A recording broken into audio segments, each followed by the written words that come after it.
जहलुम में तबाह कुन बारिशों और फ्लश फ्लडिंग के बाद मुश्किलात, नदी नालों में तुगयानी के बायस कई देहात ज़ेर-ए-आब। सैलाबी पानी में बह जाने वाले अहलकार की लाश मिल गई। पाक फौज और रेस्क्यू इदारों का दूसरे रोज भी ऑपरेशन जारी। रावलपिंडी के बरसाती नालों में डूबने वाले 3 अफराद की लाशें मिल गई।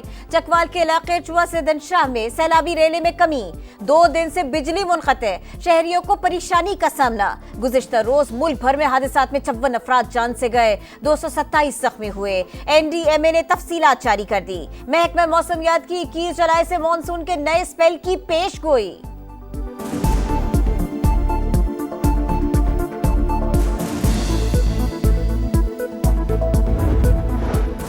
मुल्क के कई दरियाओं में सैलाबी सूरत हाल। मियांवाली में जिना बैराज के मकाम पर दरमियाने दर्जे का सैलाब। रेस्क्यू टीम में हाई अलर्ट। तरबेला, चश्मा और कालाबाग के मकाम पर भी दरमियाने दर्जे का सैलाब। DG PDMA की इंतजामिया को अलर्ट रहने की हिदायत। दरिया जहलुम में झंग के मकाम पर फ्लड अलर्ट जारी। मुतअद्दिद अफराद महफूज मकामात पर मुंतकिल। हाफिजाबाद में शदीद बारिशों के बाइस कई देहात मुतासिर। सैकड़ों एकड़ रकबे पर काश्त फसलें ज़ेर-ए-आब। सोबतपुर की पट फीडर कैनाल में 50 फीट चौड़ा शगाफ पड़ गया।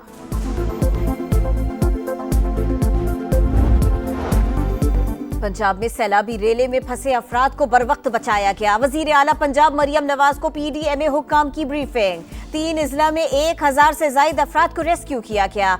रावलपिंडी में 6 और चकवाल में 27 अफराद को हेलीकॉप्टर के जरिए महफूज मकाम पर मुंतकिल किया गया। Pakistan Afghanistan Uzbekistan railway line से तिजारत के नए दौर का आगाज होगा। पाकिस्तानी बंदरगाहों के जरिए वस्त एशिया से तिजारती सामान दुनिया भर में जा सकेगा। वजीर आजम का शिपिंग सेक्टर और PNSC की इस्लाहात पर जायजा इजलास से खिताब। इदारे को कॉर्पोरेट खतूत पर उस्तवार करने के लिए इक़दामात की हिदायत कर दी। कराची की एंटी करप्शन कोर्ट ने TDAP केसेस में यूसुफ रज़ा गिलानी समेत तमाम मुल्जिमान को बरी कर दिया। मफरूर मुल्जिमान के केसेस अलग हो गए।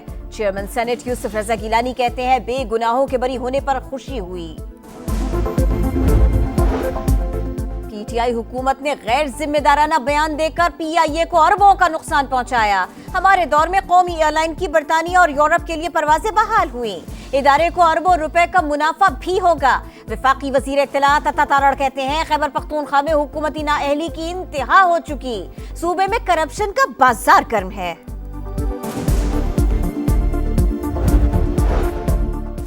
NHA ने 1 साल में रेवेन्यू में रिकॉर्ड इजाफा किया। पिछले साल की निस्बत 50 अरब रुपए ज्यादा कमाए। वफाकी वजीर मवासलात अब्दुल अलीम खान का सेनेट में इजहार ख्याल। कहा खैबर पख्तूनख्वा, गिलगित और आजाद कश्मीर के सयाहती मकामात की सड़कें बनाने के लिए तैयार हैं। रोड्स बेहतर न होने से सयाहों को मुश्किलात होती हैं। वजीर आज़म आजाद कश्मीर को सड़कें NHA को देने के लिए खत लिखा।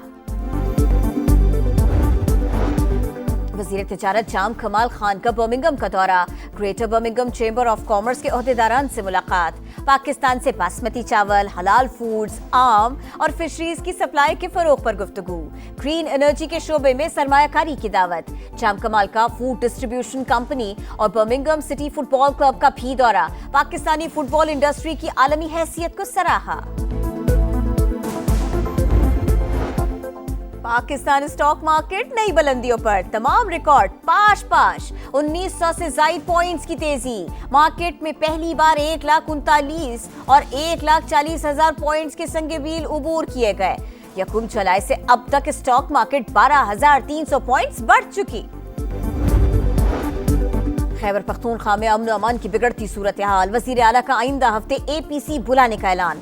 तमाम सियासी जमातों को शिरकत की दावत दी जाएगी। अली अमीन गंडापुर का कहना है अमन अमान के मसले के पायदार हल के लिए मुश्तरका लाहे अमल तरतीब देना होगा।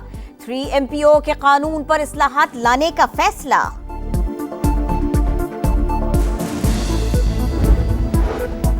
वफाकी वजारत दाखिला के तमाम जिली इदारों में कोऑर्डिनेशन बढ़ाने का फैसला। 3 रोज में सिफारिशात तलब। वफाकी सेक्रेटरी दाखिला को हतमी प्लान पेश करने की हिदायत। मोहसिन नकवी ने कहा बाहमी ताउन के फुकदान को हंगामी बुनियादों पर बेहतर बनाना है। मौसर हम आहंगी का फायदा अवाम को होगा। अदाकारा हुमैरा असगर की मौत तबई होने का कवी इम्कान। कत्ल के शवाहिद नहीं मिले। منشیات استعمال کا بھی کوئی ثبوت نہیں ملا. لاش کے نمونوں کی کیمیکل ایگزامینیشن رپورٹ سامنے آئی. بھائی کا ڈی این اے میچ کر گیا. حمیرہ اصغر کے فلیٹ میں کسی اور کی موجودگی کے شواہد بھی نہیں ملے. فیصل آباد میں آن لائن فراڈ کے مرکزی ملزم سابق چیئرمین فیسکو ملک تحسین اعوان کا 5 روزہ جسمانی ریمانڈ منظور. 11 غیر ملکی ملزمان کا مزید 4 روزہ ریمانڈ. غیر ملکی خاتون کو جوڈیشل ریمانڈ پر جیل بھیج دیا گیا. کوہستان کرپشن سکینڈل میں ہوش ربا انکشافات. نیب نے اربوں روپے کے اثاثے برآمد کر لیے. لگژری گاڑیاں، سونا اور نوٹوں سے بھرے صندوق ضبط. 73 بینک اکاؤنٹس منجمد. 30 رہائشی گھر، 25 فلیٹس، 12 کمرشل پلازے، 12 دکانیں اور 4 فارم ہاؤسز سیل. انکوائری باضابطہ تحقیقات میں تبدیل. کانٹریکٹر محمد ایوب گرفتار. 62 افراد سے ڈیل کرنے کا انکشاف. کراچی میں ہیوی ٹریفک سے ایک اور حادثہ. ملیر سعود آباد میں ٹرک کی موٹر سائیکل کو ٹکر. 60 سال کے شہری جاں بحق. مشتعل افراد نے سیمنٹ کی بوریوں سے لدے ٹرک کو آگ لگا دی. ڈرائیور کو مارا پیٹا. پولیس نے ڈرائیور کو حراست میں لے لیا. فیصل آباد میں آن لائن فراڈ کے مرکزی ملزم سابق چیئرمین فیسکو ملک تحسین گرفتار. سائبر کرائم ایجنسی کے مطابق ملزم نے چینی گینگ کے ساتھ مل کر جعلی کاغذات بنائے. بوکس ڈیٹا اداروں کو مہیا کرنے کے ثبوت مل گئے. پاکستان کی شام میں اسرائیلی جارحیت کی شدید مذمت. شامی عوام سے یکجہتی کا اظہار. پاکستان کے مستقل مندوب عاصم افتخار نے کہا اسرائیلی اقدامات خطے کو عدم استحکام سے دوچار کر رہے ہیں. شام کی خود مختاری اور بین الاقوامی قوانین کا احترام کیا جائے.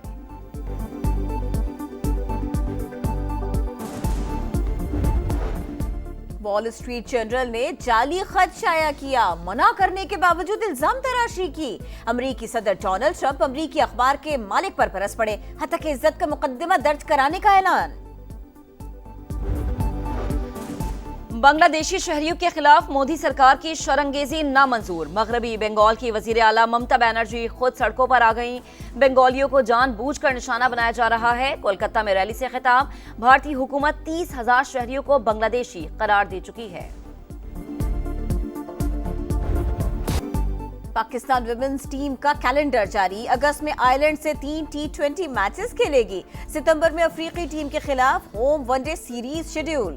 ستمبر سے نومبر تک ورلڈ کپ میں شرکت کرے گی. آئندہ سال جنوبی افریقہ، زمبابوے اور ویسٹ انڈیز کا دورہ ہوگا. ورلڈ سنوکر چیمپئن شپ کا مارکا. 2 پاکستانی آج فائنل میں قسمت آزمائیں گے. ماسٹرز میں محمد آصف کا بھارتی کھلاڑی سے مقابلہ. انڈر 17 میں محمد حسنین ویلز کے ریلی پاؤ سے ٹکرائیں گے. اور ایشین انڈر 16 والی بال چیمپئن شپ میں ٹائٹل کی جنگ. پاکستان کا سیمی فائنل میں بھارت سے مقابلہ. قومی ٹیم نے مسلسل 5 میچ جیت کر ٹاپ 4 میں جگہ بنا لی. اسرائیل نے مشرق وسطی کا امن برباد کر دیا. ترکی اور امریکہ کی ثالثی میں ہونے والی جنگ بندی کی خلاف ورزی. شام کے شہر سویدا پر ایک بار پھر بمباری. شامی قبائل کو نشانہ بنایا. اور غزہ پر اسرائیل کے وحشیانہ حملوں کو 650 دن مکمل. صہیونی دہشت گردی آج بھی جاری. غزہ سٹی میں پناہ گزینوں کے خیموں پر بمباری. 24 گھنٹوں میں مزید 94 فلسطینی شہید. آسٹریلوی کرکٹر عثمان خواجہ کی ایک بار پھر اسرائیلی مظالم کی مذمت. کہا 2 سال بعد بھی بچے ہلاک ہو رہے ہیں. اگر یہ ہمارے لیے معمول ہے تو حقیقت میں ہم ختم ہو چکے.